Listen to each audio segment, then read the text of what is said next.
بسم اللہ الرحمن الرحیم۔ ایک بدعتی فکر کا ازالہ، یعنی وہ سوچ جو شریعت کے خلاف ہو اسے اس ویڈیو میں ختم کیا جائے گا۔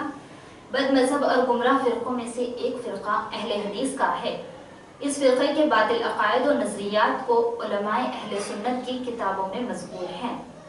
یہاں پر بدعت کے ضمن میں ان کی ایک گمراہ کن بدعت کو بیان کرنا ضروری ہے۔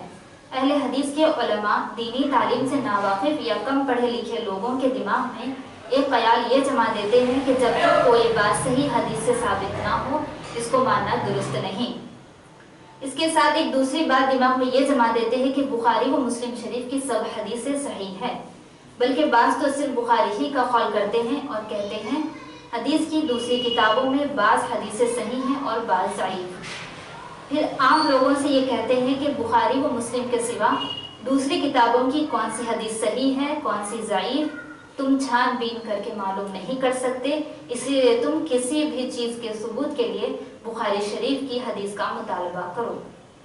دینی تعلیم سے ناواقف بعض لوگ اس گمراہ کن بات کا شکار ہو جاتے ہیں اور اہل سنت و جماعت کے کم پڑھے لکھے یا ناخواندہ عوام سے معمولات اہل سنت والجماعت کے تعلق سے بات بات پر بخاری شریف و مسلم شریف کی حدیث کا حوالہ مانگتے ہیں اور بڑی بے باکی کے ساتھ یہ کہتے ہیں کہ بخاری و مسلم شریف کی حدیث پیش کرو ورنہ ہم نہیں مانتے۔ یہ خیال باطل اور گمراہ کن ہے۔ اس کی وجہ یہ ہے کہ اس بات سے یہ لازم آتا ہے کہ بخاری و مسلم شریف اور حدیث صحیح کے علاوہ دوسری حدیثیں ناقابل اعتبار و نامقبول ہوں، حالانکہ بے شمار مسائل شرعیہ ایسے ہیں جن کا ثبوت حدیث صحیح سے نہیں بلکہ حدیث حسن سے ہے، اور بہت سے ضعیف کو ذکر کرنے کے بعد تحریر فرمایا ہے۔ اس پر علماء و مشائخ کا عمل ہے۔ صرف حدیث صحیح کو قابل عمل قرار دینا اور حدیث کی باقی قسموں کو ناقابل قبول و مردود قرار دینا بدعت و گمراہی ہے۔ عام ذہنوں میں ایک باطل خیال یہ بھی پیدا کیا جاتا ہے کہ جو حدیث صحیح نہیں وہ غلط ہے، حالانکہ یہ سراسر جہالت پر مبنی اور گمراہ کن بات ہے۔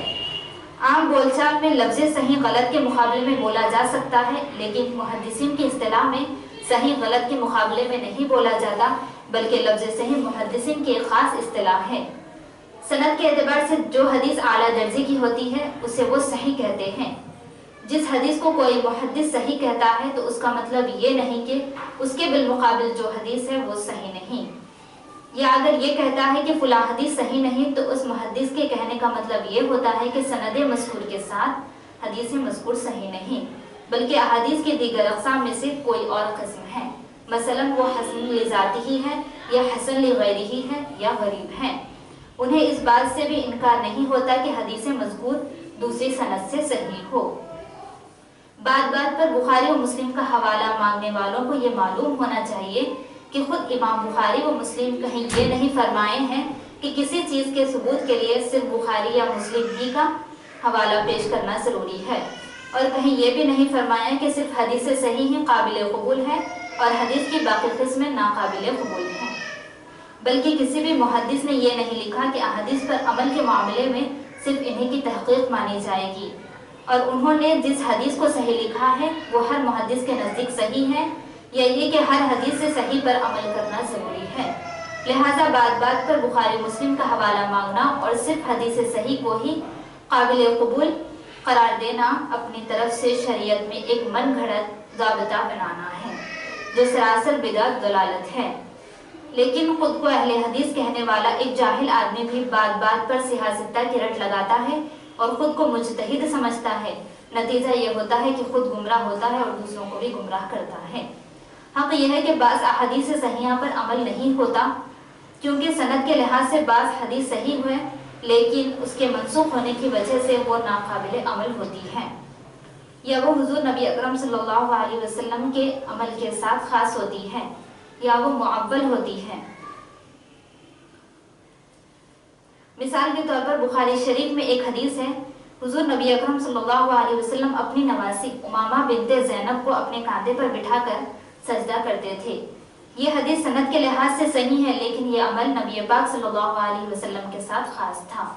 نبی پاک صلی اللہ علیہ وسلم نے اپنی امت کے لیے یہ عمل مشروع نہیں فرمایا کہ آدمی جب سجدے میں جائے تو اپنی نواسی کو کندھے پر بٹھائے رکھے۔